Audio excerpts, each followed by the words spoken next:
दोस्तों स्वागत है आप सभी का इस सीरीज में जिसमें मैं एंशिएंट हिस्ट्री को कवर कर रहे हैं। तो आज हम यहाँ पर जो महाजन पाड़ास है उस पर आने वाले हैं। अब यहाँ से जो भी एंशिएंट हिस्ट्री में हमें देखने को मिलने वाला है वो बैटल्स रहेंगे, वो किंगडम रहेंगे, बहुत ही इंटरेस्टिंग जो एंशिएंट हिस्ट्री है वो होने वाला है। तो यहाँ पर जो महाजन पाड़ास है वहां तक हम कैसे पहुंचे, उसमें कौन कौन से राजा हमें देखने को मिले, तो ये सारी चीजें हम यहाँ पर जानेंगे। मतलब यहाँ पर ओरिजिन और डेवलपमेंट जो है, उसी के साथ साथ जो मगधन डायनेस्टीज है, फॉरेन इन्वेजन, उसी के साथ साथ फैक्ट जो है महाजन पाड़ास के बारे में, वो सारी चीजें हम यहाँ पर शुरू करने से पहले आईएएस का कंप्लीट पैकेज प्रीलिम्स मेंस आपको देखने को मिलेगा एमएम एकेडमी ऐप पर। आपको जीएस पेपर 1 के art and culture, ancient history, medieval history, modern history, history of independence, geography, Indian society, complete GS 1, complete GS 2, polity, governance, society, international relations, GS 3, Indian economy, environment, inter disaster management, science and technology, agriculture, GS 4, ethics, और उसी के साथ साथ bonus courses जो है India year book, answer writing course, personal guidance, mock test, सभी आपको देखने को मिलेंगे। तो यहाँ पर आप देख सकते हो कैसे आपको डाउनलोड करना है। जब आप डाउनलोड करोगे तो आपको साइन अप करना होगा। आप डेमो लेक्चर जो है हर सेक्शन में जाकर पहले 2 लेक्चर जो है एज अ डेमो लेक्चर आप देख सकते हो। देन उसके बाद आप प्रोफाइल में जाओगे तो यहाँ पर आपको प्रोफाइल जो है वो ऑप्शन नजर आएगा। उसमें आपको वेरियस प्लान दिखाई देंगे, 3 महीने के, 6 महीने के और 2 साल के कोर्स पर डिस्काउंट है। आपको प्लान परचेस करना है और कोर्सेज को एंजॉय करना है। तो जल्द से जल्द डाउनलोड कीजिए और वीडियोस को एंजॉय कीजिए।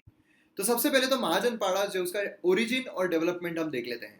तो देखिए यहाँ पर जो रीजन है ये काफी फर्टाइल था, है ना, क्योंकि रेनफॉल पैटर्न जो है वो काफी चेंज हो चुका था, काफी अच्छा हो चुका था। रिवर सिस्टम हमें देखने को मिल रही थी। जो एग्रीकल्चर है उसके लिए जो पूरा सिनारियो है काफी फेवरेबल था, और इसी वजह से जो लोग हैं वो एग्रीकल्चर के लिए ज्यादा जाने लगे। और उसी के साथ साथ जो उनकी एक नॉमेडिक जो सेटलमेंट थी, अब वो यहाँ पर सेडेंटरी सेटलमेंट पर आने लगे, सेडेंटरी लाइफस्टाइल पर आने लगे। मतलब जो यहाँ पर भटकते रह रहे थे अब वो एक जगह पर सेटल अप होने लगे। क्योंकि जब खेती कर रहे हैं तो हमने पहले भी देखा हुआ है कि जब हम खेती करते हैं तो वहां पर अनाज आने के लिए वक्त लगता है।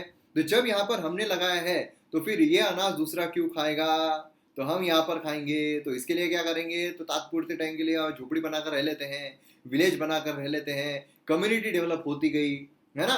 और जो जमीन थी उससे उनको हाई रिटर्न्स मिलना भी शुरू हो गए। मतलब कि जो वो लगा रहे हैं उन्होंने सोचा कि मैं ही खाऊंगा, लेकिन खाना उनका पेट तो भर रहा था लेकिन और भी चीज रह रही थी। मतलब इतना ज्यादा उनको जो रिटर्न्स है वो मिल रहे थे। तो यहाँ पर हाई रिटर्न्स मिल रहे थे लैंड से, और इसलिए यहाँ पर स्ट्रॉन्ग एलिजियंस जो है टेरिटरी पर वो उनका बनता गया कि भैया यहाँ पर मैंने खेती की है ना, तो ये जमीन मेरी है, मैं यहाँ पर इससे बिलोंग करता हूँ, ये मेरी जमीन है और मैं यहाँ का जयकान शिखर है, ठीक है, इस तरीके से। अब रैदर देन जन या फिर ट्राइब्स, अब यहाँ पर लोग जो है वो ज्यादा जमीन के लिए, जमीन के प्रति अब यहाँ पर जो फॉर है वो होने लगे थे।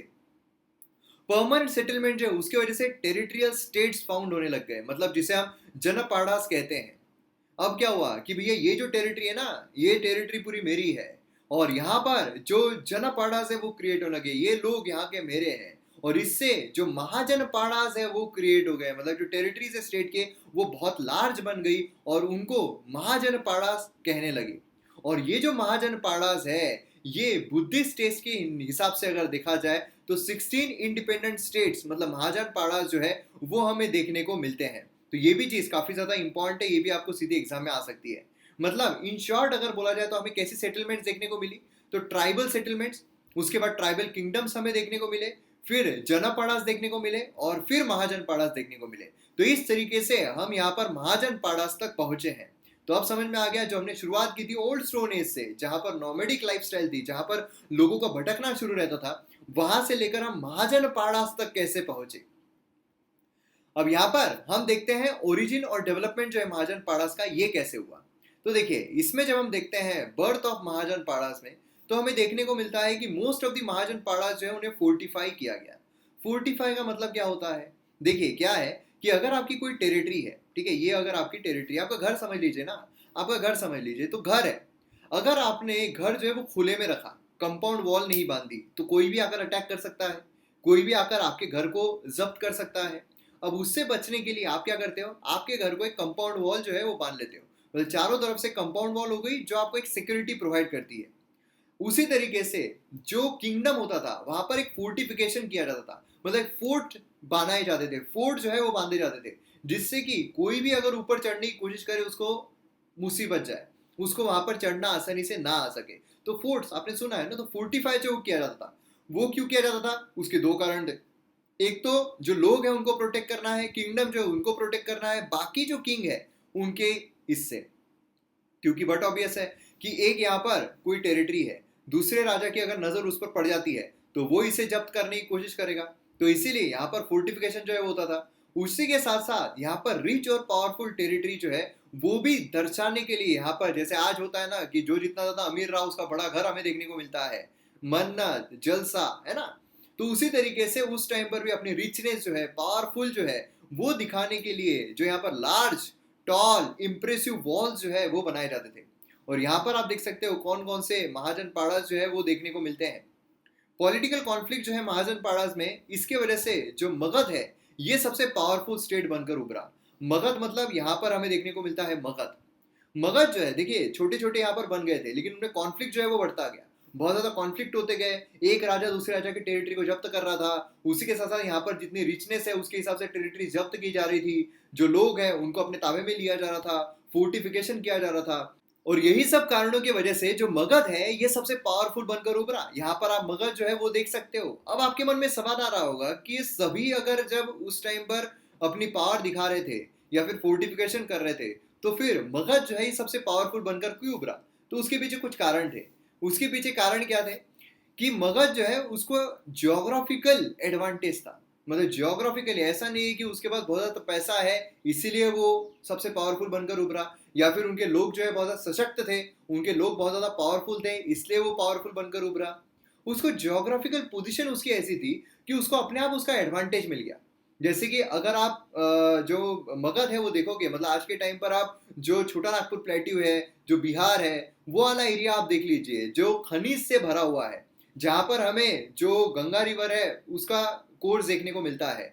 तो इसीलिए वहां पर अगर आप देखोगे तो हाईएस्ट रिचेस्ट जो आयरन डिपॉजिट है वो देखने को मिल रहे थे, जिसके वजह से जो वेपन्स है वो बनाने के लिए उनको काफी ज्यादा आसानी गई, है ना, सुपेरियर इफेक्टिव वेपन्स वो बना सके। उसी के साथ साथ गैग्नेटिक प्लेन में रहने की वजह से फर्टाइल एल्यूवियल सॉइल उनको मिल रही थी, जिसके वजह से जो रेनफॉल है वो भी काफी अच्छा खासा हो रहा था, जिसके वजह से एग्रीकल्चर जो वो भी अच्छी खासी हो रही थी। मतलब अनाज की कोई प्रॉब्लम नहीं थी, सरप्लस में अनाज हो रहा था, वो बेचकर काफी ज्यादा पैसा भी आ रहा था। उसी के साथ एग्रीकल्चरल सरप्लस होने की वजह से क्या हुआ कि यहाँ पर जो स्टैंडिंग आर्मी है उसको वो रेस कर पाए, है ना, कि मतलब एग्रीकल्चर अच्छा खासा है तो बट ऑब्वियस है कि अनाज तो भरपेट है, सबको अच्छा खासा अनाज मिल रहा है, मांगने की जरूरत नहीं है। उसी के साथ साथ जब सरप्लस अनाज है वो बेचकर उनके पास ऐसी भी चीजें आ रही है कि वो स्टैंडिंग आर्मी खड़ी कर सके। नहीं तो सबके पास ऐसा नहीं था कि वो स्टैंडिंग आर्मी भी खड़ी कर सके, ठीक है। उसी के साथ साथ सदर्न एरिया जो है वहां पर फॉरेस्ट देखने को मिल रहा था, जिसकी वजह से टिम्बर एलिफेंट्स ये भी यहाँ पर देखने को मिल रहे थे, जिसकी वजह से मिलिट्री एडवांटेज जो है वो भी काफी अच्छा खासा उनको मिल रहा था। उसी के साथ साथ ये फर्स्ट स्टेट था जिसने एलिफेंट्स का लार्ज स्केल पर इस्तेमाल किया। तो इसकी वजह से क्या हुआ, इसकी वजह से यहाँ पर जो बाकी के राजा है उनको समझ में नहीं आ रहा था भैया इनसे लड़े कैसे, इन्होंने सबसे ताकतवर प्राणी को यहाँ पर लाकर खड़ा कर दिया है, तो अब क्या किया जाए। तो ये सारे एडवांटेज हमें देखने को मिल रहे थे। उसी के साथ साथ यहाँ पर उसकी जो कैपिटल है, राजगीर बोलिए पाटलिपुत्र बोलिए, वो स्ट्रेटेजिक पॉइंट्स पर लोकेटेड थी, है ना। यहाँ पर आप देख सकते हो पूरा जो मगध किंगडम था इस तरीके का था। यहाँ पर आप देख सकते हो पाटलिपुत्र कहाँ पर था, तो एक स्ट्रेटेजिक पॉइंट पर थी। मतलब कि यहाँ पर गिरिव्रज और उसी के साथ राजगृह जो है ये 5 हिल से सराउंडेड था। मतलब सभी तरफ से जो हिल्स है वो हमें देखने को मिल रहे थे, जिसकी वजह से नेचुरल फोर्टिफिकेशन हो रहा था। मतलब यहाँ पर जो दीवार है वो खड़ी करने की जरूरत ही नहीं पड़ रही थी, अपने आप जो हिल है, अपने आप जो पहाड़ है वो फोर्टिफिकेशन का काम कर रहे थे। और पाटलिपुत्र जो है वो एक वाटर फोर्ट तरीके का था। मतलब कि ये सिचुएटेड था जो रिवर्स है सोना और गंगा, इनके कन्फ्लुएंस पर, जो सोन रिवर है जो गंगा रिवर है उसके कन्फ्लुएंस पर सिचुएटेड था, जिसकी वजह से खतरनाक उनको जो एक नेचुरल जो चीजें हैं, नेचुरल रिसोर्सेस है, उसकी प्राप्ति हो रही थी। जो अनऑर्थोडॉक्स कैरेक्टर था मगध सोसाइटी का, उसके वजह से एक्सपांशन की जो एक भावना है, एक्सपांशन की जो एक स्पिरिट है वो उनके अंदर आ रही थी। ऑर्थोडॉक्स नहीं थे, अनऑर्थोडॉक्स थे, भैया करो मजे करो एंजॉय ये इस तरीके से। और यहाँ पर ट्रेड जो है वो काफी अच्छा खासा फल फूल रहा था, जो मेटल मनी है वो यहाँ पर आने लग रहा था। उसी के साथ साथ यहाँ पर जो ट्रेजरी है वो बढ़ती जा रही थी, जिसकी वजह से मगध जो है वो रिच भी हो रहा था, प्रॉस्पर भी हो रहा था, पावरफुल भी हो रहा था। और ये सारे फैक्टर जो है इसके वजह से जो मगध रीजन है वो काफी अपनी टेरिटरी जो उसने एक्सपांड कर ली और काफी वाइड स्प्रेड तक हमें उसकी टेरिटरी जो है वो देखने को मिली। देखिए कई बार जो मेन से उसमें पूछा गया है कि मगध जो है वो क्यों इतना पावरफुल बनकर उभरा, इसलिए जितने भी रीजंस हमने यहाँ पर देखे हैं ये सारे रीजंस आपको पता रहना बहुत जरूरी है, बहुत ज्यादा इंपॉर्टेंट है। ठीक है, अब यहाँ पर मगध डायनेस्टी जब हम देखते हैं तो हमें देखने को मिलती है अलग अलग डायनेस्टी, जैसे कि यहाँ पर आता है हरक्कन डायनेस्टी, फिर उसके बाद आता है शिशुंग डायनेस्टी, फिर आता है नंद डायनेस्टी, फिर आती है मौर्यन डायनेस्टी, फिर आती है शुंग डायनेस्टी, फिर आती है कण्व डायनेस्टी। अब यहाँ पर एक एक डायनेस्टी की तरफ हम देखेंगे। अब देखिए जो चाणक्य है, जो चंद्रगुप्त है ना, वो हमें नंदा डायनेस्टी जो है उस टाइम पर देखने को मिलते हैं। फिर उसके बाद नंदा डायनेस्टी जो है उसे उखाड़ फेंक कर जो मौर्यन डायनेस्टी है उसे यहाँ पर सेटल अप किया जाता है। अब ये मैं क्यों बता रहा हूँ, क्योंकि काफी ज्यादा प्रचलित है इसलिए वो चीज मैं आपको यहाँ पर बता रहा हूँ। चलिए एक एक डायनेस्टी देख लेते हैं। सबसे पहले यहाँ पर हरंग्य डायनेस्टी जो है उसके ऊपर आते हैं। ये हमें देखने को मिलती है 544 से लेकर 413 बीसी। अब देखिए ये जो टाइम पीरियड है ना ये फ्लक्चुएट हो सकता है, आप एक किताब में देखोगे कुछ अलग दिया हुआ है, उससे कोई फर्क नहीं पड़ता है, बिल्कुल भी आप उस चीज का टेंशन मत लीजिए। क्लियर है, बस आपको सीक्वेंस पता रहना चाहिए, किसके बाद क्या आया था, किसके बाद कौन आया था, किसके बाद कौन आया था।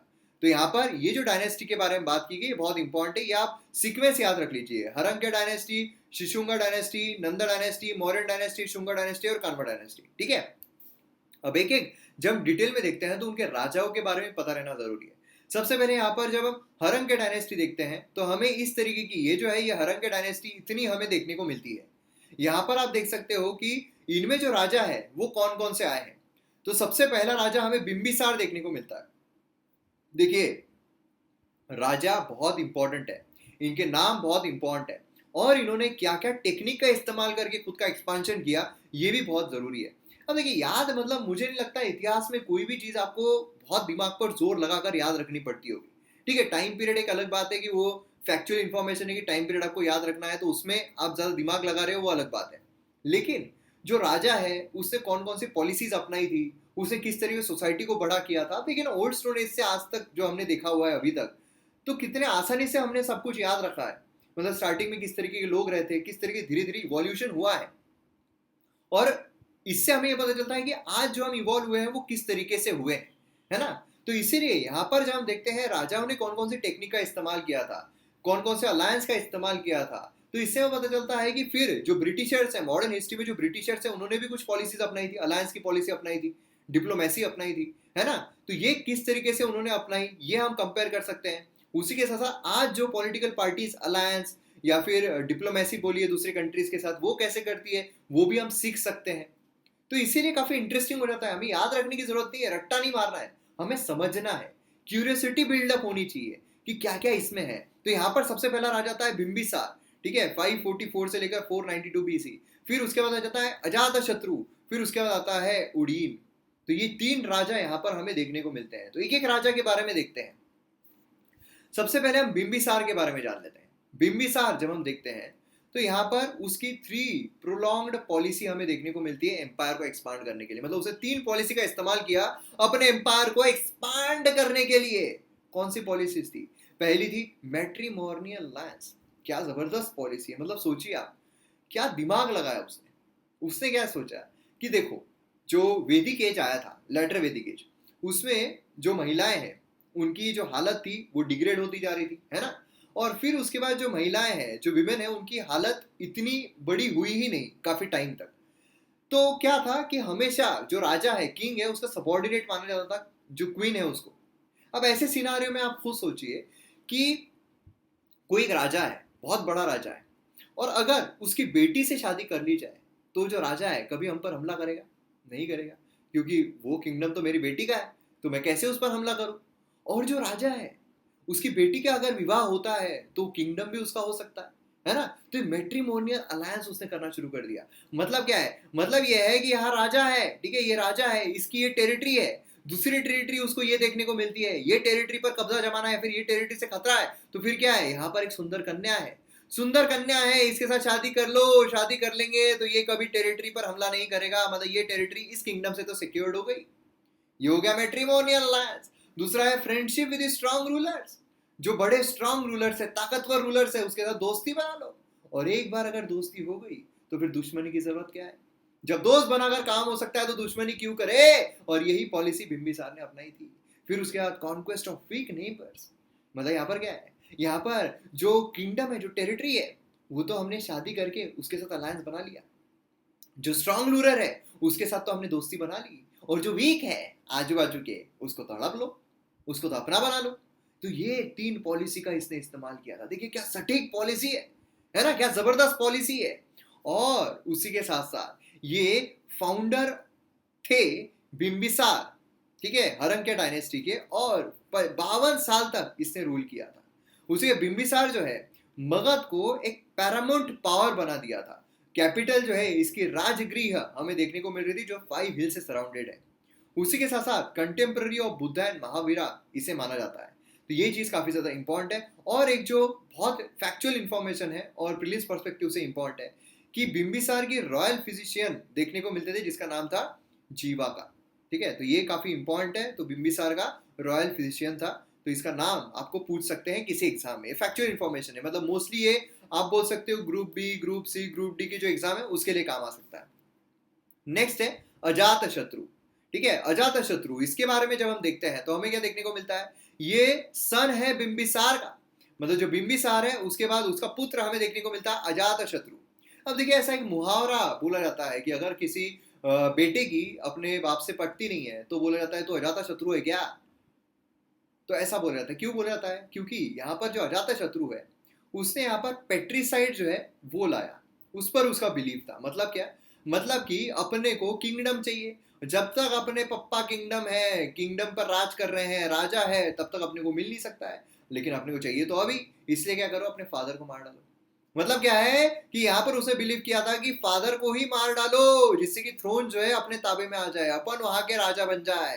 तो ये हमें अजात शत्रु देखने को मिलता है। तो इसलिए कोई भी अगर ऐसा दिखे आपका दोस्त हो तो मजाक मजाक में, ठीक है, ऐसा नहीं, मजाक मजाक में अगर कोई ऐसा हो कि उसके अपने पप्पा से पटती नहीं हो तो बोलना अबे अजात शत्रु है क्या। तो पूछेगा अजात शत्रु क्या है, तो आप उसको अजात शत्रु की स्टोरी बताओगे, इससे आपका रिवीजन भी हो जाएगा, है ना। तो ऐसे हर तरफ से पढ़ते रहना पड़ता है। उसी के साथ मोस्ट पावरफुल अग्रेसिव रूलर जो है डायनेस्टी का वो देखने को मिलता है followed his father's expansionist policy. जो उसके फादर की मतलब बिंबिसार की जो एक्सपांशनिस्ट पॉलिसी वही यहाँ पर अजातशत्रु जो है उसने कायम रखी। और बुद्धा ड्यूरिंग हिज रीजन उनकी डेथ हमें देखने को मिलती है, ठीक है। और फर्स्ट बुद्धिस्ट काउंसिल जो है इसने अरेंज की थी। ये हम जब बुद्धिज्म देखेंगे उस टाइम पर देखेंगे, लेकिन ये अजातशत्रु आपको यहाँ पर ध्यान में रखना है। उसी के साथ साथ 2 इनोवेटिव मिलिट्री वेपन्स अगर हम देखें तो ये 2 वेपन्स काफी इनोवेटिव थे, ये हमें देखने को मिलते हैं। ये वाला वेपन तो आपने बाहुबली अगर देखी होगी, बाहुबली वो मूवी में भी हमें देखने को मिलता है ये वाला वेपन, ठीक है। मतलब यहाँ पर आप देखोगे तो ये हमें वॉर इंजिन जो कि यहाँ पर स्टोन्स फेंकने के लिए काम आता था, तो ये आप देख सकते हो किसने यहाँ पर स्टोन रखा और फिर इसको फेंका तो ये स्टोन यहाँ पर फेंका गया। और ये जो घोड़ा है मतलब ये जो है यहाँ पर सामने त्रिशूल टाइप का लगाया गया है, जो चक्र होता है जिसको काटे हैं, और फिर वो घूमता रहता है, गर गर गर घूमता रहता है, फिर गर गर गर गर घूम रहा है और वो सामने जो भी आ रहा है उसको कट कट कट करते हुए जा रहा है, ठीक है। ये 2 हमें देखने को मिलता है, chariot with mass of mass killing, ठीक है, ये हमें यहाँ पर देखने को मिलता है। नेक्स्ट यहाँ पर आता है कौन, उदय भद्र, ठीक है, उदय भद्र ये हमें देखने को मिलता है भैया। पहला आया था बिंबिसार, दूसरा आया था अजातशत्रु, तीसरा आया था भद्र, उदय भद्र, ठीक है। तो यहाँ पर आप देख सकते हो उदय भद्र founded new capital of Pataliputra. तो यहाँ पर आप देख सकते हो पाटलिपुत्र जो है ये इसने नई कैपिटल फाउंड कर ली, राजगृह से निकलकर पाटलिपुत्र में आ गए। मॉडर्न जो आज हमें पटना देखने को मिलती है, ये कॉन्फ्लुएंस जो है गंगा और सन रिवर का उसके बीच में हमें देखने को मिलती है। उसी के साथ साथ बिलीव किया जाता था कि जो लोग हैं मगध के वो काफी आउटरेज थे by the successive patricides by the successor of Uddin, ठीक है। तो इस तरीके से मतलब जो यहाँ पर पेट्रिसाइड्स हो रहा था उसकी वजह से काफी ज्यादा आउटरेज जो है वो हमें वहां पर देखने को मिल रहा था, और ये चीज काफी ज्यादा इंपॉर्टेंट है। और उसी के साथ साथ इसने यहाँ पर अमात्य जो है उसकी भी अपॉइंटमेंट की थी, मतलब हायर रैंक ऑफिशियल जो है हमें देखने को मिलता है। अगर आपने चंद्रगुप्त मौर्य ये सीरियल देखी होगी तो उसमें आपको अमात्य जो है ये कई बार देखने को मिलेगा। अमात्य मतलब हायर रैंक ऑफिशियल होता है, जैसे कि आज हमारे यहाँ पर अगर हम सेक्रेटरी बोल दे है ना, IAS रैंक अगर बोल दे तो अमात्य जो है वो हमें उस टाइम पर देखने को मिलते थे। तो ये भी चीज काफी इंपॉर्टेंट है, ये भी पूछी जा सकती है। तो इस तरीके से हमारी हरंक्य डायनेस्टी जो है कंप्लीट हो गई। इसमें हमें 3 राजा जो है वो देखे किस तरीके से उन्होंने पॉलिसी अपनाई थी वो हमने देखा था। अजातशत्रु उसने यहाँ पर सबसे पहले फादर की जो हत्या है वो कर दो जिससे कि हमें थ्रोन मिल जाए, वो देखने को मिला। अब नेक्स्ट यहाँ पर आता है शिशुनगा डायनेस्टी। अब अगर हम शिशुनगा डायनेस्टी देखते हैं तो ये डायनेस्टी जो है 413 से 345 बीसी देखने को मिलती है। जैसा मैंने आपको कहा, इतना इसको सीरियसली लेना नहीं है। और यहाँ पर दो राजा हमें देखने को मिलते हैं, एक है शिशुनग और दूसरा है कालासोका। ठीक है, दो राजा है, कौन से हैं? शिशुनग और कालासोका। तो यहाँ पर आप अलग अलग जो महाजन पाड़ाज है ना, यहाँ पर मत्स्य, कुरु, यहाँ पर आप मगध देख सकते हो, अवंती, है ना। तो अलग अलग ये जो महाजन पाड़ाज है ये आप देख सकते हो। तो शिशुनगा और कालासोका, ये दो जब हम देखते हैं तो हमें क्या देखने को मिलता है? देखिए, शिशुनगा ये सबसे पहला था इस डायनेस्टी का, और उसके बाद सन एंड सक्सेसर हमें कालासोका देखने को मिलता है। देखिए, वो हेरिडिटरी था, हेरिडिटरी राजा जो है वो मोस्टली अब हेरिडिटरी हो चुका था। हमने लेटर वैदिक पीरियड से ही देखा था ना कि बहुत सारी चीजें हेरिडिटरी हो चुकी थी, भले वो आप जो वर्ण सिस्टम है वो बोलो, काफी रिजिड हो चुकी थी। तो राजा भी यहाँ पर क्या था, जो हेरिडिटरी वो हो चुका था। तो मोस्टली जो हमें डायनेस्टीज देखने को मिलती है, हाँ डायनेस्टी अगर चेंज हो रही है तो फिर राजा चेंज हो जाएगा, लेकिन अगर डायनेस्टी सेम चल रही है तो फिर उसका ही पुत्र, उसका ही पुत्र, उसका ही पुत्र, उसका ही पुत्र देखने को मिलता है। इससे ना एक स्टोरी याद आती है, थोड़ा अगर आपको ये हो रहा हो तो। क्या था, एक मैं नाटक कर रहा था, ड्रामा कर रहा था, उसका नाम था लास्ट ट्रूथ। उसमें एक छोटा सा एक डायलॉग था कि मैं आप ही का पुत्र हूँ। तो उसमें जो एक बच्चा था वो क्या कर रहा था, वो डिक्टेट कर रहा था, मतलब अगर कोई डायलॉग भूल गया, लेकिन प्रॉब्लम ये था वो तोतला था। तो एक बार क्या हुआ, वो एक जो रोल कर रहा था उसने डायलॉग भूल गया कि मैं आप ही का पुत्र हूँ। तो उसने वहां से डिक्टेट किया, उसने बोला मैं आप ही का पुत्र हूँ। सब हंसने लग गए थे। तो इस तरीके से भी कुछ काम हो जाते हैं। तो देखिए, थोड़ी थोड़ी चीजें होती है, आपको याद रखना पड़ता है सारी चीजें, ठीक है। तो यहाँ पर शिशुनगा और कालासोका अगर हम देखते हैं तो शिशुनगा जो है टेम्पररीली उसने शिफ्ट कर ली थी कैपिटल टू वैशाली, वैशाली की तरफ उसने कैपिटल जो है शिफ्ट कर ली थी, यहाँ पर आपको देखने को मिलेगा। और उसी के साथ साथ ग्रेटेस्ट अचीवमेंट जो है वो ये थी कि अवंती जो है, अवंती मतलब यहाँ पर प्रद्योटा डायनेस्टी, उसको यहाँ पर उसने डिफीट कर दिया था। और उसी के साथ साथ उसको मगध जो है उसका पार्ट बना लिया था। अब आप बोलोगे भैया ये कहाँ पर है, ये आप देख सकते हो अवंती, इसलिए मैंने आपको बताया था कि ये आप देखो, है ना। अवंती जो है उसको क्या किया, उसने खुद का पार्ट यहाँ पर बना लिया, मगध का पार्ट बना लिया। फिर उसके बाद ये इसकी सबसे बड़ी अचीवमेंट थी। फिर उसके बाद काला, देखिए यहाँ पर हमें उनके डिटेल में जाना, लाइफ के पीएचडी नहीं करनी है। अगर किसको ऐसा करना है तो किताबें पढ़ सकते हैं, ठीक है। हमें डिटेल में नहीं जाना है कि इसके बारे में डिटेल बताओ या फिर इसके बारे में डिटेल नहीं बताया गया। अरे एग्जाम में नहीं आएगा तो मतलब क्या है, आपको पीएचडी करनी है क्या? वैसे ही कुछ कुछ थे कि वो जो ये होता है, क्या बोलते हैं उसको, मॉडर्न हिस्ट्री के कुछ जो रिबल्स है, मॉडर्न हिस्ट्री में जो रिवोल्ट हमें देखने को मिले हैं, तो ये रिवोल्ट डिटेल में नहीं है। अरे क्या पीएचडी करनी है क्या? पीएचडी करनी है तो वो कर सकते हो, जितना एग्जाम पर्सपेक्टिव से इंपॉर्टेंट है वो सब कुछ आपको मिल रहा है, तो बिल्कुल आपको टेंशन लेने की जरूरत नहीं है, ठीक है। नेक्स्ट यहाँ पर कालासोका अगर हम देखें, सेकेंड बुद्धिस्ट काउंसिल जो है ये वैशाली के वहां पर हेल्ड की गई। सेकेंड बुद्धिस्ट काउंसिल कहाँ? वैशाली के वहां पर हेल्ड की गई थी। और उसी के साथ साथ यहाँ पर ककर वर्ण ये भी इससे जाना जाता है, मतलब क्या, अकॉर्डिंग टू दी पुराण्स। तो ये भी कुछ फैक्चुअल चीजें हैं जो आपको यहाँ पर पता रहना जरूरी है। फिर यहाँ पर हमारा शिशुनगा ये भी कंप्लीट हो गया। इसकी खास अचीवमेंट क्या थी, क्या थी, अभी हमने देखी थी ना, खास अचीवमेंट क्या थी कि उसने यहाँ पर वैशाली जो है उसको डिफीट कर दिया था और अपने ताबे में ले लिया था। फिर आते हैं हम मोस्ट इंपॉर्टेंट नंदा डायनेस्टी। तो यहाँ पर हमें दो देखने को मिलते हैं, एक है महापद्मनंदा और दूसरा है धनानंद। धनानंद ने खुद के ही करतूतों की वजह से पूरा जो अपना साम्राज्य है वो खो दिया और मौर्यन डायनेस्टी जो है उसका उगम हमें देखने को मिला। तो ये क्यों हुआ ये भी हम यहाँ पर जानेंगे। तो यहाँ पर आपको ये समझ लेना है, दो किंगडम हमें देखने को मिलते हैं, दो राजा हमें देखने को मिलते हैं। पहला हम महापद्मनंदा जो है उनके बारे में जान लेते हैं। मतलब डिस्ट्रॉयर ऑफ क्षत्रिय ऐसा कहा जाता है। ऐसा क्यों कहा जाता है? ऐसा इसलिए कहा जाता है कि अकॉर्डिंग टू ब्राह्मणिकल टेक्स्ट ये जो है ये लोअर कास्ट से बिलोंग करते थे, एटलीस्ट ये नॉन क्षत्रिय थे। नहीं तो अब तक हमने जो भी किंग्स देखे हैं, जो भी राजा देखे हैं वो क्षत्रिय थे, है ना। हमने देखा है ना, ब्राह्मण, क्षत्रिय, वैश्य, शूद्र। तो जो क्षत्रिय है वो लड़ाई कर रहे हैं, वो यहाँ पर पूरा साम्राज्य रूल किया करते थे। लेकिन ये पहले ऐसे नॉन क्षत्रिय से बिलोंग करते थे ऐसा बोला जाता है। तो ये भी चीज काफी ज्यादा इंपॉर्टेंट है ना, फैक्चुअल इंफॉर्मेशन की वजह से। और उसी के साथ first empire builder of India ये माना जाता है। उसी के साथ साथ यहाँ पर अगर आप देखोगे, sole sovereign who destroyed all other ruling prince, ये भी चीज काफी ज्यादा इंपॉर्टेंट है। इसीलिए इतना ज्यादा एक्सपांशन जो है इनके कार्यकाल में हमें देखने को मिलता है। उसी के साथ उग्र सेना पाली टेक्स्ट में कहा जाता है, क्योंकि लार्ज आर्मी जो है इनकी हमें देखने को मिलती है। तो देखिए हर चीज के पीछे कारण है।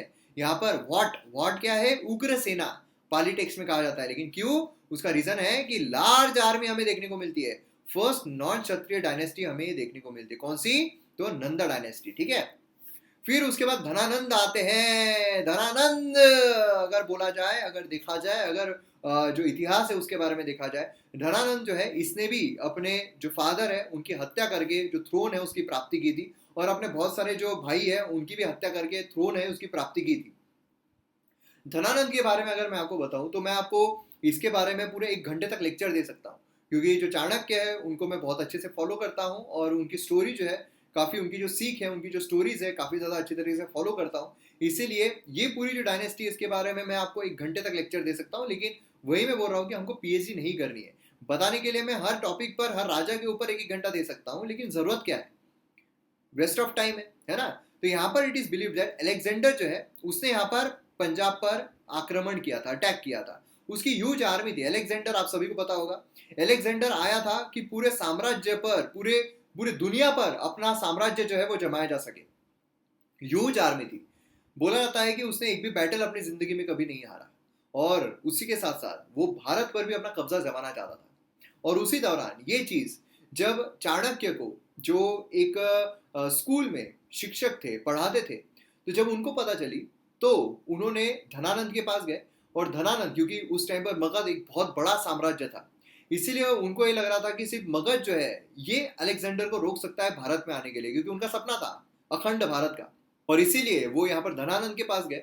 लेकिन उन्होंने देखा धनानंद जो है वो तो स्त्रियों में, जो शराब है उसमें पूरा गया हुआ है। ना ही लोगों पर इतने कर जो है वसूले जा रहे थे, लोगों की बिल्कुल अच्छी तरीके से ध्यान नहीं रखा जा रहा था। मतलब जो चाणक्य है उनका जो एक विजन था एक साम्राज्य को लेकर, एक राजा को लेकर, उससे पूरा विपरीत यहाँ पर धनानंद जो है बर्ताव कर रहा था। और उसी के साथ साथ जो चाणक्य ने उसको समझाने की कोशिश की, तो उससे चाणक्य के साथ बहुत ही दुर्व्यवहार किया। और उसी दुर्व्यवहार में चाणक्य की चोटी जो है वो भी खुल गई। और उसी दौरान चाणक्य ने एक संकल्पना ली, अपने गुस्से को रिजोल्यूशन में तब्दील किया। ये बहुत ही बड़ा एक मोटिवेशनल ये भी हो सकता है अगर लोगों ने ले लिया तो। अक्सर क्या होता है, गुस्से में हम खुद का नुकसान करते हैं, गुस्से में कुछ ऐसी चीजें कर लेते हैं जिससे खुद का नुकसान हो जाए। लेकिन चाणक्य ने वो नहीं किया। चाणक्य अगर चाहते तो वहां पर गुस्से में आकर उसको भी मारना शुरू कर सकते थे, और फिर जो लोग हैं, जो वहां की सेना है, वो चाणक्य की हत्या कर सकती थी। लेकिन चाणक्य के पास करेज के साथ साथ विजडम भी था। वहां पर उसको चेतावनी देकर आए। उन्होंने कहा कि जब तक तुझे अपनी गद्दी से उतार ना दूं तब तक अपनी चोटी को गांठ नहीं बांधूंगा। उन्होंने संकल्पना ली, उन्होंने यहाँ पर बोला, शपथ ली कि अब ये रिजोल्यूशन में तब्दील कर दिया, अपने एंगर को रिजोल्यूशन में तब्दील कर दिया। और इस तरीके से उन्होंने चंद्रगुप्त जो एक नन्हा सा लड़का रास्ते पर खेल रहा था, उसे उठाया और उसे राजा बनाया। और इसके ही बाद जो धनानंद है, इसके ही बाद हमें मौर्य साम्राज्य जो है वो देखने को मिलता है, चंद्रगुप्त ने जिसकी स्थापना की। तो इस तरीके से हमें हमारे एंगर को रिजोल्यूशन में तब्दील करना चाहिए। तो यहाँ पर उनका ये बोलना था कि एरोगेंट और ऑपरेसिव रूरल जो है, जो हैवी टैक्सेस अपने कॉमन लोगों पर लगाता था, उसकी ग्रीड, एक्सप्लॉयटेशन इतना ज्यादा था कि वो लोगों में, मासेस में काफी ज्यादा अनपॉपुलर था। चंद्रगुप्त मौर्य एबल गाइडेंस जो था कौटिल्य का, मतलब जो चाणक्य है उनका, उसकी मदद से यहाँ पर उसने जो धनानंद है उसको हराकर जो नंदा डायनेस्टी है उसे नष्ट करके मौर्य डायनेस्टी जो उसकी स्थापना की, और जो मगध है उस पर अपना कब्जा जमाया। तो यहाँ पर महाजन पाड़ा जो है उनके सारे आप यहाँ पर देख सकते हो, जैसे कि अवंती यहाँ पर था, है ना। मगध ने फिर अपने कब्जे में उसको ले लिया था। यहाँ पर मगध था। मगध क्यों इतना एक्सपांड हुआ, मगध क्यों इतना बड़ा हुआ, ये हमने लास्ट लेक्चर में देखा था। क्योंकि नेचुरल उसको काफी ऐसी चीजें मिली थी, जैसे कि गैंगनेटिक प्लेन था, उसी के साथ हिल्स जो है उससे कवर अप था, फॉरेस्ट, टिम्बर, वो सब देखने को मिल रहा था, है ना। तो काफी सारी चीजें उसको नेचुरली मिली हुई थी। और उसी के साथ साथ यहाँ पर बाकी अगर हम देखें तो छोटे छोटे जो हमें सारे जो किंगडम्स है वो देखने को मिल रहे थे। यहाँ पर गंधार और जो कंबोजा है वो देखने को मिल रहा था। और यहाँ पर अगर हम देखें तो दोनों में जो तकरार है वो कंटिन्यूसली चलती रहती थी। इसीलिए यहाँ पर मगध जैसा कोई बड़ा साम्राज्य जो है वो क्रिएट नहीं हो पाया। रादर ऐसा बोल सकते हैं कि मगध जैसा जो स्ट्रॉन्ग एम्पायर है वो क्रिएट नहीं हो पाया। अब देखिए, एग्जाम में आपको फैक्चुअल इंफॉर्मेशन भी जरूरी होती है, क्योंकि हम यहाँ पर यूपीएससी के पर्सपेक्टिव से तो देख रहे हैं, लेकिन इसी के साथ साथ जो बाकी एग्जाम्स होती है, भले बी हो, सी हो, ग्रुप डी हो, तो ये भी एग्जाम के लिए आपको एक काम आता है। तो इसीलिए फैक्चुअल इंफॉर्मेशन के तौर पर आपको कभी मैच द पेयर में पूछा जा सकता है। जैसे कि ये है महाजन पाड़ास, तो इसमें आपको गंधार, अवंती, देखिए बहुत सारे हैं, अगर आप यहाँ पर देखोगे तो बहुत सारे हैं, लेकिन यहाँ पर मैंने जो इंपॉर्टेंट है वो इंक्लूड किए हैं जो आपको एग्जाम में पूछे जा सकते हैं। और कई एग्जाम्स में पूछा गया है, अगर आप एमपीएससी सिविल सर्विसेज लो तो उसमें भी क्वेश्चन जो है वो पूछा गया है मैच द पेयर में। यहाँ पर गंधार जो है उसकी कैपिटल क्या थी या फिर लोकेशन क्या था, ऐसे आपको क्वेश्चन आ सकते हैं। तो यहाँ पर गंधार बोलिए, अवंती बोलिए, अस्मा का बोलिए, वत्सस बोलिए, अंगा बोलिए, मगध बोलिए, तो ये हमें देखने को मिलता है। और ये कहाँ पर लोकेटेड है ये क्वेश्चन जो है पूछे गए थे। जैसे कि पूछा गया था यहाँ पर वत्सा, अंग, मगध और अस्मा का ये पूछा गया था, आपको मैच करना था लोकेशन वाइज। तो यहाँ पर मगध से रिलेटेड काफी लोगों को कंफ्यूजन होगा कि भैया ये साउथ बिहार में है, नॉर्थ बिहार में है, ईस्ट बिहार में है, कहाँ पर आता है, तो काफी लोगों को कंफ्यूजन हो गया था। अब यहाँ पर जो कैपिटल है इस पर भी आपको क्वेश्चन आ सकता है, डायरेक्टली आपको पूछा जा सकता है। तो गंधार जो है उसकी तक्षशिला हमें कैपिटल देखने को मिलती है, यहाँ पर आप देख सकते हैं गंधार है ना, उसकी तक्षशिला ये कैपिटल हमें देखने को मिलती है। उसी के साथ साथ यहाँ पर अवंती अगर हम देखते हैं, जो अवंती हमें यहाँ पर ये वाला एरिया जो है ये देखने को मिलता है। तो यहाँ पर हम देखते हैं तो नॉर्थ उज्जैन और साउथ की महेशमती, ठीक है, बाहुबली पिक्चर का ये नहीं है, महेशमती हमें देखने को मिलती है। वत्सस अगर हम देखें तो कौसंबी, अगर हम अंगा देखें तो चंपा, और मगध अगर हम देखें तो राजगृह, राजगृह पाटलिपुत्र, दो आपको पता है ना, है ना, तो ये यहाँ पर पाटलिपुत्र। तो इस तरीके से काफी ज्यादा इंपॉर्टेंट हो जाते हैं, ठीक है, एग्जाम पर्सपेक्टिव से। अब यहाँ पर महाजन पाड़ा जो है उसका ओरिजिन एंड डेवलपमेंट। अब यहाँ पर मगधन डायनेस्टी, अब यहाँ पर फॉरेन इन्वेजन जो है वो हम जानने की कोशिश करेंगे, क्योंकि देखिए जो प्री मौर्यन में जो डायनेस्टीज थी उनके रिगार्डिंग हमने यहाँ पर देखा। मौर्यन डायनेस्टी हम बाद में देखेंगे क्योंकि वो बहुत ज्यादा इंपॉर्टेंट है, ठीक है, तो डिटेल में उनकी सारी चीजें हम देखेंगे, क्योंकि मौर्यन एम्पायर कैसे स्थापित हुआ, फिर मौर्यन एम्पायर कैसे एक्सपांड हुआ, फिर उसके बाद जो अशोका है, बहुत सारे लोग हमें वहां पर देखने को मिलने वाले हैं, और डिक्लाइन जो है वो भी हम उसके बारे में देखेंगे। तो फॉरेन इन्वेजन की जब हम बात करते हैं तो उसमें हमें अलग अलग इन्वेजन देखने को मिलते हैं, और उसी के साथ फैक्ट जो है महाजन पाड़ास के वो भी हम यहाँ पर कवर करेंगे। तो जब हम बात करते हैं फॉरेन इन्वेजन की, तो यहाँ पर नॉर्थ वेस्ट इंडिया से हमें इन्वेजन देखने को मिला। नॉर्थ वेस्ट इंडिया से क्यों देखने को मिला, तो जैसा मैंने आपको कहा था कि नॉर्थ वेस्ट इंडिया में जो यहाँ पर मगध एक स्टैब्लिश्ड किंगडम बन चुका था, वैसा किंगडम वहां पर नॉर्थ ईस्ट में देखने को नहीं मिला, और इसी वजह से यहाँ से जो भी लोग आ रहे थे उनके लिए काफी आसान हो गया था कि यहाँ पर इन्वेजन किया जाए और इनको हराया जाए। अब यहाँ पर आप देखोगे तो मोस्टली जो पोरस है ना, पोरस है ये रीजन में, उसी ने यहाँ पर टफ कंपटीशन जो है वो दी थी, आपने अगर सीरियल देखी हो। तो यहाँ पर हमें पर्शियन इन्वेजन देखने को मिलता है, उसमें यहाँ पर अकेमेनिड इन्वेजन और पर्शियन इंपैक्ट देखने को मिलता है। फिर यहाँ पर मैकेडोनियन इन्वेजन जो है उसमें अलेक्जेंडर का इन्वेजन और ग्रीक इंपैक्ट, ये चीज हमें यहाँ पर देखने को मिलती है। तो एक एक चीज को हम यहाँ पर अच्छी तरीके से समझने की कोशिश करते हैं। पहले हम यहाँ पर आते हैं पर्शियन और मैकेडोनियन इन्वेजन पर। तो यहाँ पर जब हम बात करते हैं महाजन पाड़ा जो है नॉर्थ वेस्ट इंडिया में, जैसे कि कंबोजा बोलिए, यहाँ पर आपको कंबोजा दिखाई देगा, है ना, यहाँ पर नॉर्थ वेस्ट इंडिया में, और गंधार बोलिए जो यहाँ पर आपको गंधार जो है वो दिखाई देगा। तो ये कंटिन्यूसली फाइटिंग में थे, कंटिन्यूसली एक दूसरे के साथ लड़ते रहना, बिल्कुल भी एक दूसरे का साथ नहीं देना, इसीलिए जो पावरफुल किंगडम है मगध जैसा वो यहाँ पर इमर्ज नहीं हो पाया, जैसे मैंने आपको बताया था। और इसी का एडवांटेज लेते हुए पॉलिटिकल डिसयूनिटी जो है वो यहाँ पर बरकरार हो गई, और जो इन्वेजन है वो यहाँ पर हमें देखने को मिला। पर्शियन एम्पायर या फिर ईरानियन एम्पायर हम बोल सकते हैं, ईरानियन एम्पायर यहाँ से जो एम्पायर आया है, Iranian empire 6th century BCE में पेनिट्रेट हुआ नॉर्थ वेस्टर्न इंडिया में, मतलब यहाँ से ईरान से पेनिट्रेट हो गया नॉर्थ वेस्टर्न इंडिया में। क्योंकि इंडिया जो है आज जो हमें देखने को मिलता है वो नहीं वैसा बहुत बड़ा इंडिया, इंडिया बहुत खतरनाक था। अब यहाँ पर जब हम बात करते हैं पहले पर्शियन एम्पायर की, उसमें हमें देखने को मिलता है एक्मेनिड एम्पायर, ठीक है। तो यहाँ पर एक्मेनिड किंग जो था साइरस, ये सबसे पहले हमें आते हुए देखने को मिलता है। सबसे पहला इन्वेजन इसका हमें देखने को मिलता है, फर्स्ट रूलर था जिसने सब कॉन्टिनेंट को इन्वेड किया। फैक्चुअल इंफॉर्मेशन है, बहुत इंपॉर्टेंट है ना, मूवमेंट है, मूवमेंट है। अब यहाँ पर पर्शियन किंग जो है डेरियस 516 बीसी में उसने पंजाब को एनेक्स किया और west of Indus and Sindhu. तो यहाँ पर आप देख सकते हो ऊपर जो पंजाब है वो यहाँ पर इन्वेड किया गया, ठीक है। यहाँ पर आप देख सकते हो ये वाला जो एरिया है ना, ये वाला एरिया, ये पूरा एरिया जो है ये इन्वेड किया गया था, ठीक है। किसने किया था? डेरियस ने, पर्शियन किंग था। तो ये दो चीजें काफी इंपॉर्टेंट है फैक्चुअल इंफॉर्मेशन के तौर पर।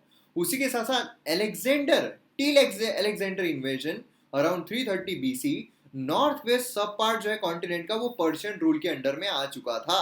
मतलब यहाँ पर अगर हम देखें तो ये वाला जो पूरा एरिया है ये पूरा एरिया ये यहाँ पर पर्शियन जो लोग हैं उनके अंडर में आ चुका था। और फिर उसके बाद जो अलेक्जेंडर है उसकी यहाँ पर एंट्री होती है। यहाँ पर आप देख सकते हो जो पर्शियन एम्पायर है कितना ज़्यादा बढ़ चुका था। यहाँ पर आप इंडिया देख सकते हो, लेकिन यहाँ से लेकर पूरा ये जो पर्शियन एम्पायर है वो बन चुका था। यहाँ पर आप गांधार देख सकते हो, है ना, यहाँ पर बैक्ट्रिया, यहाँ पर ये सारी चीज़ें आप देख सकते हो। उसी के साथ साथ यहाँ पर जो अलेक्जेंडर है फिर वो यहाँ से आने की कोशिश करता है। अलेक्जेंडर यहाँ पर इन्वेड करने की कोशिश करता है और वो इन्वेड कर भी लेता है। मतलब यहाँ से घुस के आप रेड इसमें जो देख रहे हो पूरा अलेक्जेंडर जो है कैप्चर करने की कोशिश करता है और कैप्चर कर भी लेता है। इसकी एक खास स्टोरी है अलेक्जेंडर की, वो मैं आपको बताना चाहता हूँ। देखिए मजाक नहीं है कि इतना बड़ा जो साम्राज्य है उस पर कैप्चरिंग कर लेना। वो अकेला तो लड़ा नहीं, बट ऑब्वियसली उसकी सेना उसके साथ थी। तो जो सेना थी यहाँ तक आते आते, मतलब इंडिया तक आते आते जो सेना थी वो काफ़ी थक चुकी थी कि यार हमने इतना ज़्यादा यहाँ पर लड़ाई की है, लड़ाई में जीत भी हासिल हुई है, लेकिन फिर भी जो थक जाते हैं। तो उसने क्या किया, उसने बोला कि जो भी थक गए हैं वो वापस जाओ, और जो भी वापस जाना चाहता है उसको बहुत सारा सोना देके भेजा। अब आप ये सोचोगे कि ऐसा कैसा, मतलब अगर कोई जा रहा है उसको तो चिढ़ के भेजना चाहिए, उसको तो मार के भेजना चाहिए कि जाओ सालो तुम मेरे काम नहीं आ रहे हो, है ना। लेकिन उसने बहुत अच्छा खासा सोना उनको देके भेजा कि लो जो जाना चाहता है बहुत ज्यादा सोना लो और फिर वहां पर जाओ अपने वापस घर पे। क्या कारण था उसका? कारण ये था कि जो लोग यहाँ से सोना लेकर जा रहे हैं, ठीक है, फिर वहां जाएंगे, वहां बताएंगे कि वहां पर जब आप लड़ाई करते हो तो आपको बहुत ज्यादा सोना लेके भेजा जाता है। तो फिर वहां के जो लोग हैं जो एंथुजियास्टिक है, जो जिनमें एनर्जी है, क्योंकि इन लोगों की तो एनर्जी खत्म हो गई है तो ये और आगे नहीं जा पाएंगे, लेकिन जिनके पास एनर्जी है जो वहां पर बैठे हुए हैं वो सोने की लालच में यहाँ पर आएंगे कि हाँ हमको सेना में शामिल होना है, हमको सेना में शामिल होना है। ये उसका दिमाग था, इतना जबरदस्त वो लीडर था। अब मैं आपको अलेक्जेंडर के बारे में और चीज बताता हूँ। आपने सोक्रेटिस के बारे में सुना है? हमने एथिक्स के लेक्चर में कवर किया है सोक्रेटिस, फिर उसके बाद एरिस्टोटल, फिर मतलब सॉरी प्लेटो, उसके बाद एरिस्टोटल, और इसी का स्टूडेंट हमें अलेक्जेंडर जो है ये देखने को मिलता है। तो आप समझ सकते हो लाइन अप कहाँ से देखने को मिल रही है।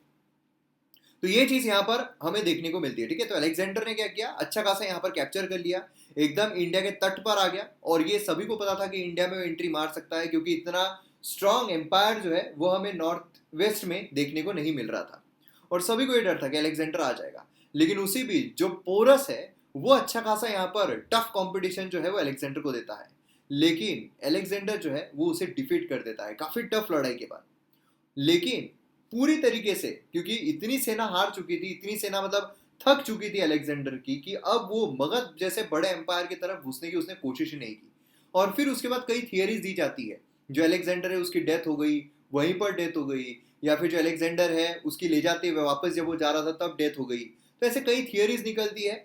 और उसी के साथ साथ ये भी थियरी निकलती है चंद्रगुप्त मौर्य है, चाणक्य ने चंद्रगुप्त मौर्य को उसकी सेना में शामिल कर दिया था जिससे कि उसकी सेना में फूट गिराई जा सके, है ना। तो ये भी चीज हमें देखने को मिलती है। तो कई थियरीज सामने आती है। अब यहाँ पर अलेक्जेंडर के इन्वेजन को देखते हैं तो वो प्रिंस था मैकेडोनिया का, ग्रीस का, ठीक है। और उसी के साथ साथ उसने पर्शियन आर्मी को काफी खतरनाक तरीके से डिफीट किया था, और इंडियन प्रोविंस में उसने एंटर किया खाइबर पास से। और पोरस के अलावा काफी फेमस उसने जो भी लोग थे उनको आसानी से हरा दिया। लेकिन यहाँ पर जो पोरस है उसके साथ उसने फेमस बैटल जो है ये फाइट की थी हेडस्पस में, ठीक है, जो झेलम रिवर पर है। और बाकी जितने भी किंग है उन्होंने सबमिट कर दिया कि लो भैया हम आपके शरण में आ चुके हैं, इस तरीके से, ठीक है। अब यहाँ पर अलेक्जेंडर जो है वो और अंदर क्यों नहीं आया? यहाँ पर आप देख सकते हो कि अलेक्जेंडर यहाँ तक आ चुका था, लेकिन और वो अंदर जो है वो क्यों नहीं आया? क्योंकि मगध तो यहाँ से शुरू हो रहा है, फिर वो और क्यों अंदर नहीं आया और मगध को क्यों नहीं हराया? ये भी एक बहुत बड़ा सवाल है ना। तो यहाँ पर जब अलेक्जेंडर जो है ये बियास तक पहुंचा तो उसके सोल्जर जो है वो काफी वॉर वेरी हो चुके थे, होमसिक हो चुके थे, डिसीज हो चुके थे। इसीलिए उन्होंने वापस अंदर जाने से रिफ्यूज कर दिया कि नहीं भैया हमको नहीं जाना है। इसीलिए उसको रिट्रीट करने के लिए वो फोर्स हो गया। अलेक्जेंडर का तो बहुत बड़ा सपना था कि मुझे सब कुछ एक्वायर करना है, ठीक है। अलेक्जेंडर जो है उसको ये डर था कि अगर वो और आगे चला गया तो फिर पावरफुल जो नंदा डायनेस्टी है, क्योंकि यहाँ पर मगध जितना भी बोलो तो यहाँ पर काफी पावरफुल थी, है ना। कितना भी वो शराब में धुंध हो, कितना भी लड़कियों में धुंध हो, लेकिन फिर भी वो पावरफुल तो था ही। और इसीलिए उसने सोचा कि अगर मैं चला गया तो हो सकता है मैं हार जाऊं, इसीलिए वापस चला गया। उसने ग्रीक गवर्नर जो है सेलिकस निकेटर उसको यहाँ पर रखा और फिर वापस वो बैक चला गया। अब यहाँ पर अलेक्जेंडर जो है इंडिया की तरफ आया क्यों, तो ये कुछ चीजें हैं काफी इंपॉर्टेंट है। मेंस पर्सपेक्टिव से आपको ये जो पॉइंट्स है ये लिखने पड़ सकते हैं और उसी के साथ प्रीलिम्स में भी आपको एक क्वेश्चन पूछा सकता है। तो यहाँ पर वो जो इंडिया की फैबुलस वेल्थ है उससे काफी ज्यादा अट्रैक्टेड था और उससे भी ज्यादा उसको जियोग्राफिकल इंक्वायरी का काफी ज्यादा पैशन था। ठीक है, जैसे मैंने आपको कहा कि जो एरिस्टोटल है, ऐसे जो स्कॉलर्स थे, ऐसे जो फिलोसोफर्स थे, उनका वो स्टूडेंट रहा है, तो इसलिए काफी ज्यादा उसको इंक्वायरी का बहुत ज्यादा ये था। ठीक है, और उसी के साथ साथ उसको जो प्रॉब्लम है लिमिट्स ऑफ ओशन वो सॉल्व करना था, जो ग्रीक जियोग्राफर्स हैं उनके जो पजल्स थे उसको वो सॉल्व करना था। और उसी के साथ साथ नॉर्थ वेस्ट में जो वीक और इंडिपेंडेंट किंगडम्स थे इससे उसको ज्यादा कोई स्ट्रॉन्ग रेजिस्टेंस मिला नहीं, इसीलिए वो आसानी से अंदर जो है घुसपैठ कर सका। और जील जो है उसकी कि वर्ल्ड को कॉन्क्वेयर करना है ये भी वहां से चल रही थी, मतलब पूरे दुनिया को उस पर कब्जा जो है वो जमाना था। तो ये चीज हमें देखने को मिलती है जिसके वजह से जो अलेक्जेंडर है वो इंडिया की तरफ मार्च कर रहा था। अब यहाँ पर जब हम महाजन पाड़ास के बारे में देखते हैं तो आर्कियोलॉजिकली 6th सेंचुरी बीसी जो है मार्क किया जाता है by the beginning of NBPW north black polished where. इससे अब नॉर्थ ब्लैक पॉलिश्ड वेयर ये क्या है, देखिए नाम से ही पता चलता है पोट्री है ना। अब जैसे हमने काफी टाइम से देखा है, नियोलिथिक एज से हमने पोट्री जो है उसके बारे में देख रहे हैं कि किस तरीके की पोट्री जो है बनाई जाती है, उनके स्पेसिफिक नाम जो है वो देखने को मिलते हैं, है ना। मैं उम्मीद करता हूँ कि आपने अच्छे तरीके से वो देखा, अच्छे तरीके से पढ़ा है। यहाँ पर ये जो है महाजन पाड़ा जो है ये वाला जो एरा है ये मार्क किया जाता है नॉर्थ ब्लैक पॉलिश्ड वेयर से, तो ये आपको ध्यान में रखना है। उसी के साथ साथ सेकेंड अर्बनाइजेशन जो इंडिया में वो देखने को मिलती है। फर्स्ट अर्बनाइजेशन हमें कब देखने को मिली थी, तो हड़प्पन सिविलाइजेशन जो है उस टाइम पर फर्स्ट अर्बनाइजेशन देखने को मिली थी। और ये जो महाजन पाड़ास है इस टाइम पर हमें सेकेंड अर्बनाइजेशन जो है ये देखने को मिली है। उसी के साथ साथ ये जो ग्रुप है marks the origin of Indian legal and judiciary system, यहाँ पर हमें लीगल और जुडिशरी सिस्टम जो है ये भी देखने को मिलती है। तो ये तीनों चीजों को हम डिटेल में समझने की कोशिश करते हैं। तो सबसे पहले हम NBPW फेज देखते हैं। तो यहाँ पर नॉर्थ ब्लैक पॉलिश जो है ये कैरेक्टरिस्टिक था urban centre of Gangetic plane का। अब यहाँ पर आप देख सकते हो कि इस तरीके की पॉलिश्ड जो हमें पॉटरी है वो देखने को मिलती थी। उसी के साथ साथ यहाँ पर ब्लैक कलर की देखने को मिलती थी। अब यहाँ पर ब्लैक कलर क्यों थी, क्योंकि यहाँ पर हेमेटाइट सॉइल जो है वो जो लोकली अवेलेबल थी उसका यहाँ पर इस्तेमाल किया जाता। तो फैक्चुअल इन्फॉर्मेशन है सीधा प्रीलिम्स में पूछा जा सकता है। ठीक है, कौन सी सॉइल, हेमेटाइट सॉइल का इस्तेमाल किया जाता था। उसी के साथ हाई टेम्परेचर फायरिंग ये इस्तेमाल की जाती है स्मेल्टिंग आयरन में। ठीक है, तो इसके थ्रू ये जो पोट्री है ये यहाँ पर डेवलप की जाती थी। उसी के साथ साथ ये एक लग्जरी प्रोडक्ट और उसी के साथ साथ यहाँ पर जो एक्सचेंज है वो भी किया जाता है। जैसे मैंने आपको कहा कि पहले बार्टर सिस्टम जो है काफी ज्यादा हमें देखने को मिलती है। बार्टर सिस्टम का मतलब क्या है कि अगर आपके पास कोई चीज है उस दूसरे वाले के पास कोई चीज है तो आप चीज के बदले में कोई चीज जो है वो ले रहे हो। अभी क्या है, अभी हमारे बार्टर सिस्टम है क्या, जी नहीं, हम पैसा देते हैं और फिर हम कोई चीज जो है वो खरीदते हैं। आप अगर कोई टीवी लेने के लिए जा रहे हो तो आपके आगे फ्रिज देकर टीवी लेते हो क्या, रेयर इंस्टेंस में होता है ना, पैसा जो है वो तो देना ही पड़ता है। तो पहले हमें बार्टर सिस्टम ज्यादा देखने को मिलती थी। तो ये जो है पहले के टाइम पर एक कोई चीज आपकी अगर बनी हुई है उसकी जगह पर दूसरी चीज जो है वो ली जाती थी। ठीक है, बिहार उत्तर प्रदेश जो है मेन रीजन थे NBP, ये जो साइड से हमें देखने को मिलती है। अब यहाँ पर जो बर्न रिग्स है और रिंग वेल्स है वो अपीयर्ड होते हुए देखने को मिलते हैं मिडल ऑफ NPBW फेज में। ठीक है, ये भी एक चीज काफी ज्यादा इंपॉर्टेंट है, ये आप ध्यान में रखिए, क्योंकि देखिए फैक्चुअल इन्फॉर्मेशन पर आपको कैसा भी घुमा फिरा कर क्वेश्चन आ सकता है। उसी के साथ साथ लोग जो है वो अवेयर थे सीमेंटिंग से, मतलब मटेरियल जिप्सम बोलिए, मोर्टर बोलिए, है ना, आज जो हम इस्तेमाल करते हैं उससे पहले के भी लोग जो है वो अवेयर थे। तो यहाँ पर आप देख सकते हो। उसी के साथ साथ ये जो NBPW फेज है इसे मार्क किया जाता है beginning of the use of money, मतलब आज जो हम पैसा इस्तेमाल कर रहे हैं, आज जो हम मनी इस्तेमाल कर रहे हैं वो फेज में भी मनी का इस्तेमाल होता हुआ हमें देखने को मिलता है।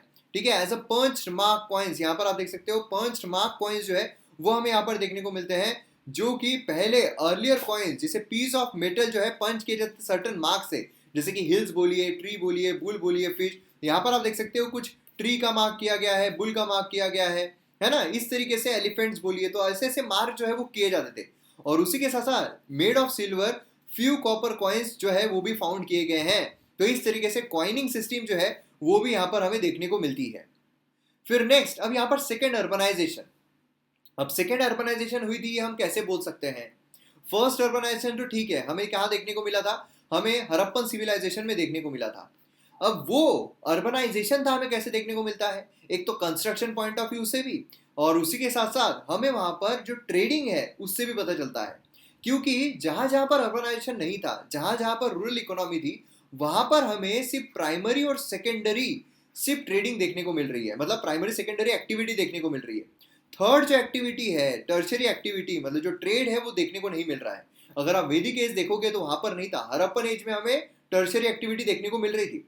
यहाँ पर अगर आप देखोगे तो यहाँ पर एक तो हमें पॉलिटिकल सिनारियो में देखा जाए तो ग्राम, निगम, मतलब जो टाउन है, मार्केट है, उसे पूरा नगर और महानगर ये देखने को मिल रहे थे, है ना। और जितनी भी मेजर सिटीज है वो यहाँ पर रिवर बैंक पर हमें देखने को मिल रहे थे, मतलब यहाँ पर बड़े बड़ी सिटीज तक हम यहाँ पर जा रहे थे नाम के अकॉर्डिंग भी, है ना। जैसे कि आज हमारे यहाँ पर अगर मेट्रोपॉलिटन सिटी बोले तो हमारे यहाँ पर अर्बनाइजेशन है, तो यही चीज वहां पर भी देखने को मिल रही थी, तो इसलिए हम बोल सकते हैं सेकंड अर्बनाइजेशन। तो आपको सीधा क्वेश्चन आ सकता है कि सेकंड अर्बनाइजेशन कौन से पीरियड में था। महाजन पाड़ा जो है वो एज में हमें देखने को मिलता है, या फिर महाजन पाड़ा जो है उसमें देखने को मिलता है। अब यहाँ पर जो महानगर है, बड़े सिटी है, जो नगर है वो फोर्टिफाइड टाउन या सिटीज थे, जो निगम है वो इंटरमीडिएट लेवल पर हमें देखने को मिल रहे थे, ठीक है। तो ये चीज काफी ज्यादा इंपॉर्टेंट है। और उसी के साथ साथ यहाँ पर ट्रेड रूट जो है वो भी देखने को मिल रहे थे, जो कि एक दूसरे को कनेक्ट कर रहे थे। जो टाउन्स है वो as a seat of government ही सर्व नहीं कर रहे थे, लेकिन वो एक मेजर हब जो है ट्रेड का, कॉमर्स का, वो भी सर्व कर रहे थे। तो यहाँ पर गवर्नमेंट का बड़ा, जैसे कि हमारे यहाँ पर दिल्ली है, दिल्ली कैपिटल है, दिल्ली में वहां पर सरकार देखने को मिलती है, पार्लियामेंट देखने को मिलता है। हर राज्य की कैपिटल में जो स्टेट लेजिस्लेचर है उनके सेशंस बढ़ते हैं। उसी तरीके से उस टाइम पर भी जो गवर्नमेंट है वो मिला करती थी, और सिर्फ गवर्नमेंट ही नहीं तो ट्रेड और कॉमर्स जो है वो भी हमें देखने को मिल रहा था। अब सेकंड अर्बनाइजेशन जो है वो हम ट्रेड रूट से भी पता कर सकते हैं। यहाँ पर आप देख सकते हो जो ट्रेड है वो हमें देखने को मिल रहा था, सिर्फ इंटरनल ट्रेड नहीं, मतलब दो मेजर रीजन्स के बीच में नहीं, तो एक्सटर्नल ट्रेड जो है वो भी हमें देखने को मिल रहा था, मतलब इंडिया से बाहर का ट्रेड भी हमें देखने को मिल रहा था। तो यहाँ पर आप देख सकते हो जो वेस्टर्न है उसमें तक्षशिला जो अफगानिस्तान में, ईरान में है, मेसोपोटेमिया, है ना, जो हमें हड़प्पन में भी देखने को मिल रही थी, तो उनके साथ भी ट्रेड था। उसी के साथ ईस्टर्न साइड में भी ट्रेड हो रहा था, जैसे कि बंगाल बोलिए, म्यांमार बोलिए, इनके बीच में ट्रेड जो है वो हमें देखने को मिल रहा था। उसी के साथ साथ यहाँ पर इंटरनल ट्रेड जब हम देखते हैं तो इसमें भी यहाँ पर जो दक्षिण पार्ट है उसमें सदर्न इंडिया में, जैसे कि आप पाटलिपुत्र, मगध, है ना, यहाँ से बोलिए तो गोदावरी जो यहाँ पर पोर्ट्स कनेक्ट करते हैं, ये सब जगह पर दक्षिण में भी हो रहा था। उत्तर साइड में, यहाँ पर आप नदर्न इंडिया में बोलो तो जो north west across Indo Gangetic plain में, है ना, तो ये सारे एरियाज में हमें जो ट्रेडिंग है वो देखने को मिल रही थी। मतलब इन शॉर्ट अगर बोला जाए तो जो आउटर ट्रेड है, एक्सटर्नल ट्रेड है वो भी हो रहा था, इंटरनल ट्रेड है वो भी हो रहा था। अगर हम रूट देखते हैं तो ये पूरा रूट जो है हमें ट्रेडिंग का देखने को मिलता है, मतलब यहाँ से लेकर तो जो ट्रेडिंग है वो इस तरीके से, फिर उसके बाद इस तरीके से, तो जो ट्रेडिंग है वो हो रही थी। उसी के साथ साथ जो आउट ऑफ कंट्री में ट्रेडिंग है वो भी हमें देखने को मिल रही थी। तो इस तरीके से पूरा रूट जो है हमें महाजन पाड़स के टाइम पे देखने को मिलता है।